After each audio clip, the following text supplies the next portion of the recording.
the heart of the jungle comes a savage cry of victory. This is Tarzan, Lord of the Jungle.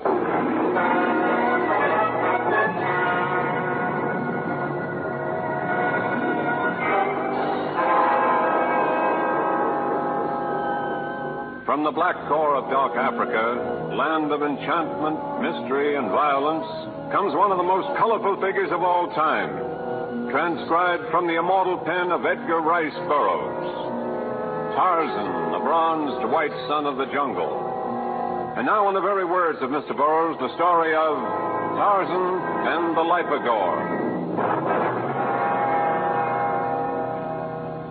Although both are on the dark continent, Tarzan's jungle and the city of Cape Town have little in common. No jagged peaks mark Cape Town's beautiful Table Mountain. Swimming at popular Muizenberg carries no threat of flesh-hungry crocodiles. And the shadowy elephant trails of the Congo are a far cry from the well-paved sidewalks of South Africa's oldest city. Yet a cruelty and violence were being born that very moment in the modern hospital-like building just off Rybik Square, site of the old slave mart. In the white-tiled laboratory, a slim young woman in a crisp uniform was bending over a bubbling retort. But no native sorceress, sprinkling magical powders into a seething cauldron and uttering strange incantations, could have ever threatened Tarzan's life more seriously. 38, 39, 40, 41. Perfect. 41. Time, 11 hours and 32 minutes. Temperature, 61 degrees centigrade. Pressure, density, volume. Oh, that does it. And you've only been at it since 7 this morning. You startled me, Ralph. Sorry, Dr. Meadows. I didn't know you had plain old ordinary reactions to things. Well, I have. I just didn't notice you come in. Why should you, Sabina? What are my charms compared to those of chromosomes or genes or whatever you got swimming around in that long-necked fishbowl of yours? This has been a very exciting day, Ralph. I've been working on this experiment for over 6 months. And you finally managed to combine a whatsits with a whoosits to produce a what-whoosits. I can understand your elation. But don't you ever think of parties and theaters and dresses and silly hats? No. I get my pleasure here, working with hybrids and mutations. Sabina, I can understand when someone works on making a combination of species to produce a nectarine or a special strain of cow that'll give more milk or a chicken that'll lay more eggs. But that doesn't interest you at all. Your life begins and ends with those test tubes. That's my business, isn't it? I'd like it to be mine. We've been over that before, Ralph. I think you're very nice, but I haven't got time for that sort of thing. Well, I think I'd better get ready to go home. Oh, you're not going home from here. What? I said you're not going home to pore over books and figure out a new way to improve on nature. Not tonight, Sabina. I'm taking you to dinner. We're going to the boxing matches at the Sportsman's Club. Boxing matches? Fighting? Well, at least the men in the ring aren't ashamed of human feelings. And then we're going out afterward and dance. And you're going to have to pretend that you're enjoying my company. After that, we can say goodbye. For good, maybe. But I'm going to see at least for once how you act when you're not hemmed in between a crucible and a Bunsen burner. So, despite her objections, Dr. Sabina Meadows found herself dining in a fashionable restaurant and then joining the throng that poured into the Sportsman's Club. And at that very moment, hundreds of miles away, the men of the Ogwaki tribe were pouring into the enormous palaver house of their village. They had come not to witness a series of fights, but to plan one. The brilliant war clays smeared across their ebony faces gleamed in the torchlight. The plumes of their headdresses waved defiantly, and their filed teeth were exposed in savage grins of anticipation as they squatted in their places and watched the Neapara prepare to give the signal for the commencement of the Mars Shore, the conclave of war. Men of Agwaki, I, your chief, have summoned you to Mars Shore. Aye. When Kudu the sun rise in heaven, we march to Krala Vui Bako people. Aye. We meet there as Kari in battle. Use blowguns, not carries knives. Aye. And when us carry dead, we fall upon village of Muibako, take women and children prisoner. Aye. And then we destroy their kraal as they seek to destroy ours. Dango! It's Tarzan! Mother Jungle, come! Tarzan! Why, Tarzan, come to sorry? Why you stop my sorry, Jungle Lord? Because you threatened to destroy the people of Muibako, and they have turned no spear against you. They try to destroy our village. I have just come from within their boma. I was summoned there because they had heard of your conclave of war. They deny harming any of your people or destroying any of your property. It's lie. They make Narogi against us. Narogi? The magic that kills? Narogi of my Baku people destroy our homes. Now we destroy theirs. Wait! I know that had they used battering rams or flaming arrows to demolish your hyaenas, nothing I could say would stop you from massacring them. But surely you're willing to delay your battle preparations long enough to explain to me how a curse pronounced many miles from here could have ruined your homes. In Muibako village is great sorcerer. He have much strong medicine, and he hate our people. In his mutanda, he build small hema of sticks and mud. He say words over it, then strike down with back of hand. Here in village, house falls. Women, children hurt. Many times he do this. Oh, surely you cannot believe such fantasy. I know your homes are built much more solidly than those of most villages, that you use as heavy timbers in their foundations as those that support this great palaver house. So, surely mere words could not possibly cause them to such... Palaver house fall! Building fall! Narogi makes Palaver house fall! Palaver house is falling! Chief, let me!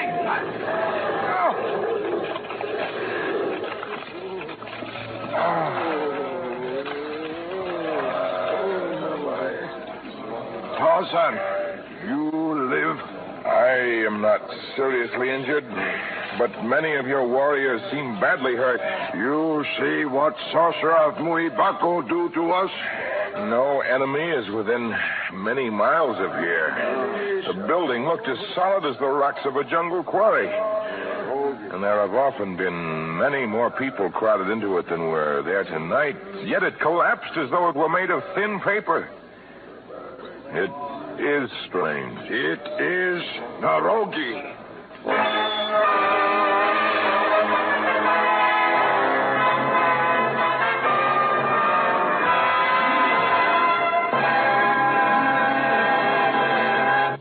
And now, back to our story.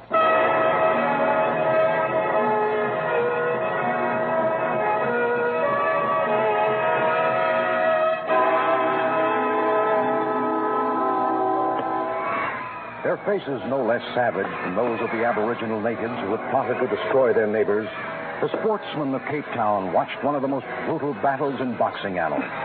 Both men's faces were badly cut and bleeding. Science had been forgotten as both men swung wildly, hoping for a kill. And of all the fascinated crowd, the one most enthralled by this barbarous spectacle was the unemotional Dr. Sabina Meadows. I think we better go, Sabina. I'm sorry I brought you here. I didn't think... Sabina. Hit him again. Kill him. Kill him, that's it. Hit him again now. Sabina. Huh? I don't know what's come over you.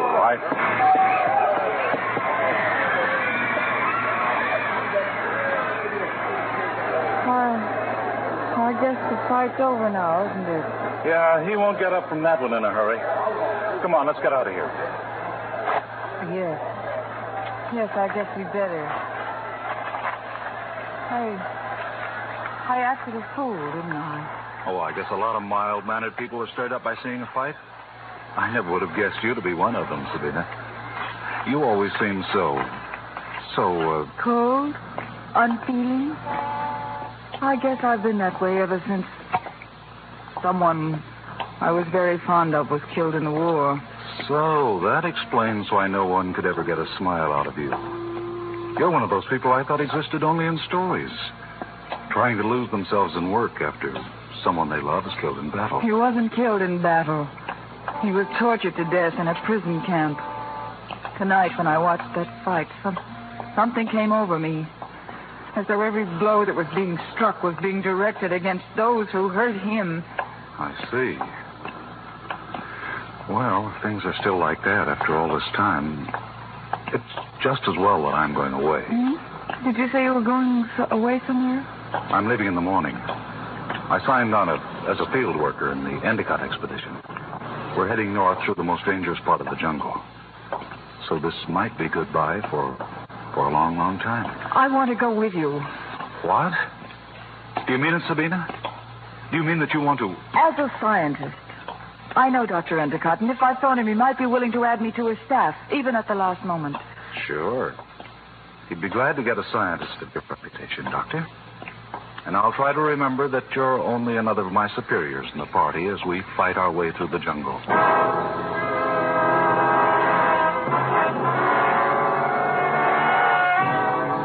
The next day, when the Endicott expedition left Cape Town, Dr. Sabina Meadows was a member of the party.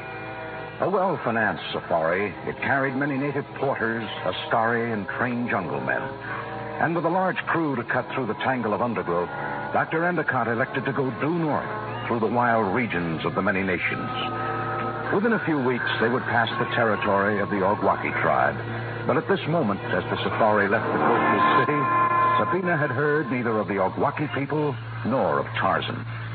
Nor had he any thoughts of a white woman who would soon peril his life. That morning, he was busily engaged attempting to determine the cause of last night's strange accident. After many hours of investigation, he emerged from under the wreckage of the Palaver house.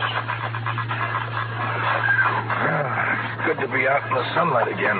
Tarzan burrow like a small animal. But with more success than one. You find something? Yes, this.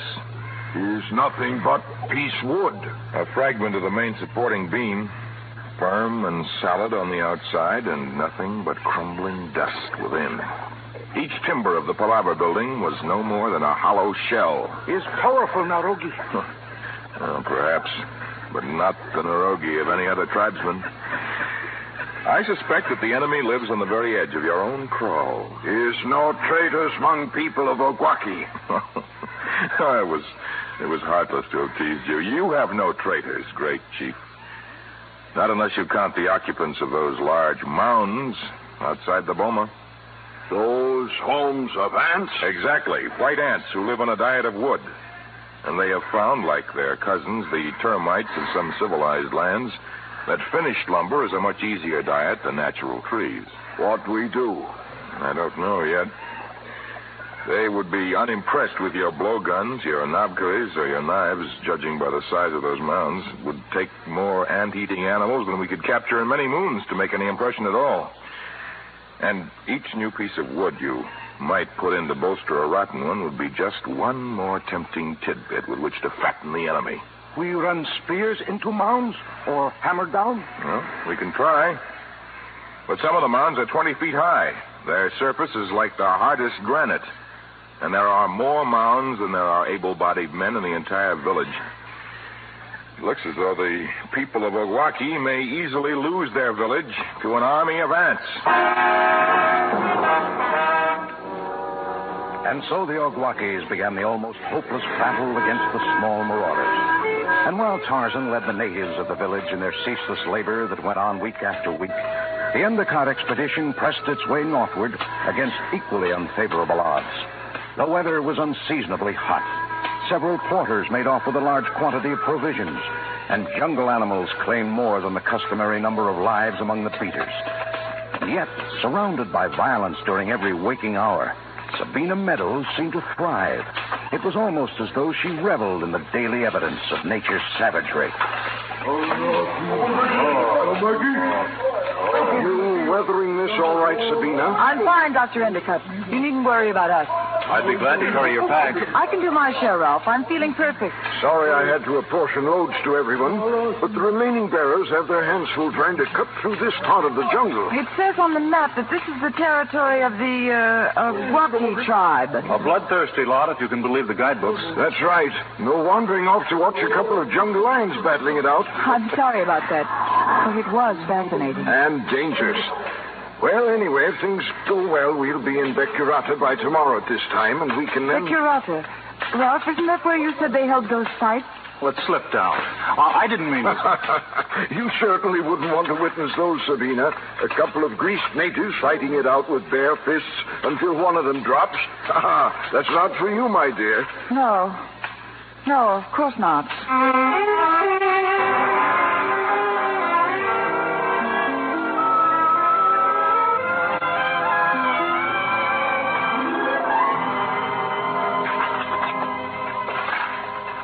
No use. Tarzan, mound, not crack. No, perhaps if we started hitting it from the other side again. I hit from other side since early morning. I know, Kugo. And those infuriating insects don't even seem to mind our pounding. How are Umgazi and Ugoku doing on the other side of the village? One large mound, smaller now, much smaller. But is 40, 50 more mounds. Would take 20 years. And yet, if Kando, the ant, is not driven out or destroyed, you will be. You think we should ask Sorcerer of Muibako to make curse? No, I'm afraid that wouldn't help. Perhaps some men of science might know how to... What's wrong, Tarzan? The scent of Tamangani. White men. As though we had not trouble enough. A woman screamed! Or as the safari had passed beneath a gnarled baobab tree, a twisted limb suddenly materialized into a gargantuan python. Brushing Sabina and Endicott from the narrow trail with a flick of its slimy body, the powerful reptile had wound itself around Ralph. Now its mighty coils constricted about its helpless victim. Suddenly, a bronze savage leaped from the trees. His knife flashed in the air and then turned red as it found its mark. Releasing its grip, the reptile recoiled about the body of its attacker, but Tarzan moved like lightning. His muscles broke the vice-like grip. His knife rose and fell like some great steel piston. And the scaly creature shuddered convulsively, then dropped to the ground, a motionless specter.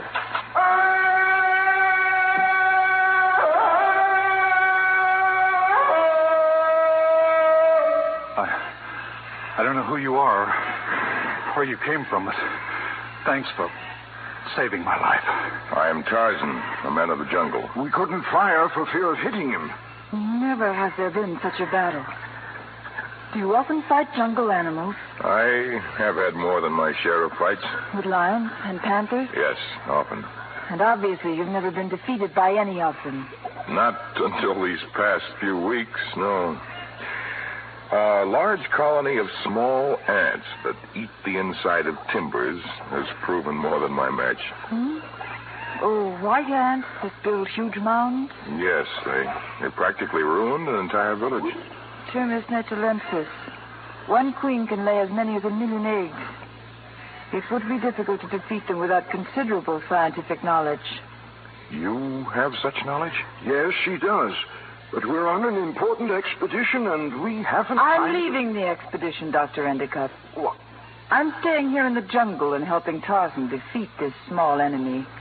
I should be happy to do anything you ask, if you could accomplish that. When I've been successful.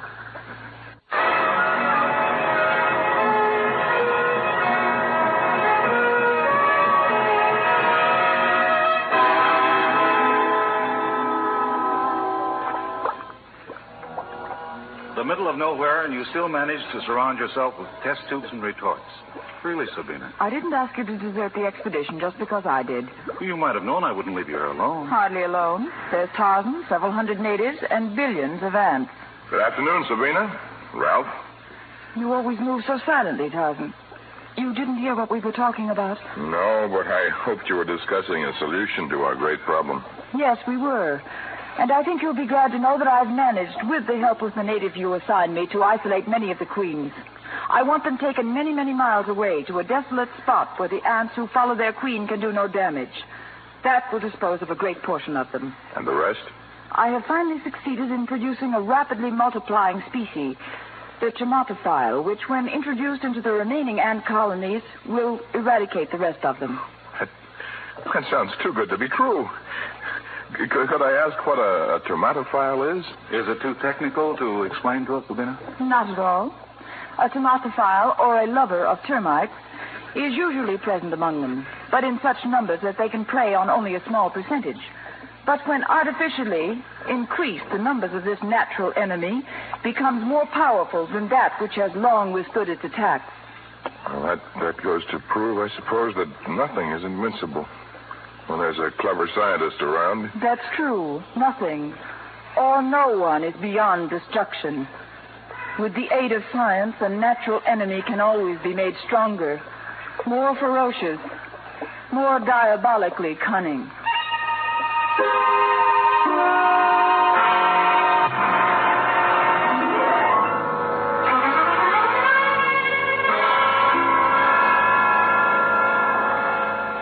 Last of ants gone, Tarzan. You've done a remarkable job, Sabina, and no price that you could ask would be too great.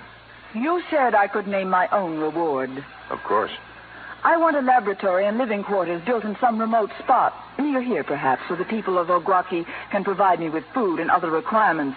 My people happy to do. And I shall need several very strong cages and excellent specimens of lions, panthers, and gorillas. Were anyone else to make such a request, I would refuse, despite my promise, for I do not believe in capturing animals. But I'm sure you require them for some great scientific experiment that will aid mankind. Let's say it's to prove one of my scientific theories.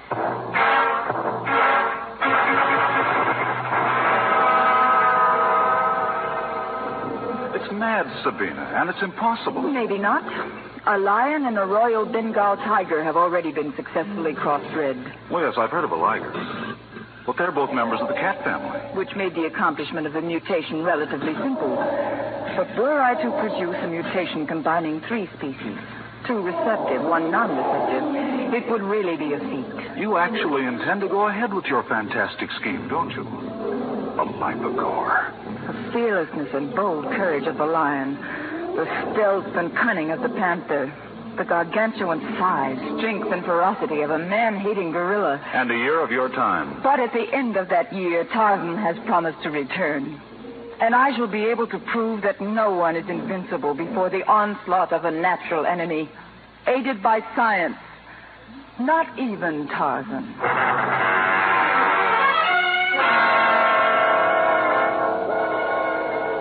You've created a monster, Sabina. Correction. I've created a Lypagor. Well, the natives think it's a monster. They've never seen it. Of course not. They won't come anywhere near this place, but they've heard it. And I've heard their talk when I go there at night. Their dialect is fairly simple when you study it. When I visited the chief yesterday, I learned that the talking drums speak of Tarzan's coming. Yes, he's due today. And the moment he gets here, I'm going to... Jumbo, my friends, I've returned as I promised. Yes, you have kept your word, and I have kept mine. What kind of a horrible creature is that? Come closer, Tarzan. I want to show you. Stay here, Tarzan. Sabina plans to... Sabina, leave that catch alone. If you let that beast out... But this is the end of my great experiment.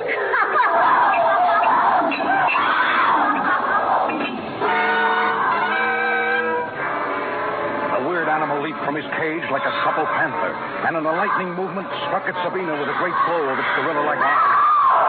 And as she fell to the floor in blessed unconsciousness, the mighty beast turned its pent-up fury on the 2 men. Tarzan leaped forward to meet it, his knife raised. But before he could strike, great leonine claws pinioned his arms to his side. The battle raged for long minutes that seemed like hours. But finally, Tarzan wrested himself free, and the knife found its mark between the ribs of the Lypagor's body. And as though the unique animal were a creature of someone's insane imagination, it seemed to die even before it struck the floor, inches away from its creator, the first and the last of the Lypagors.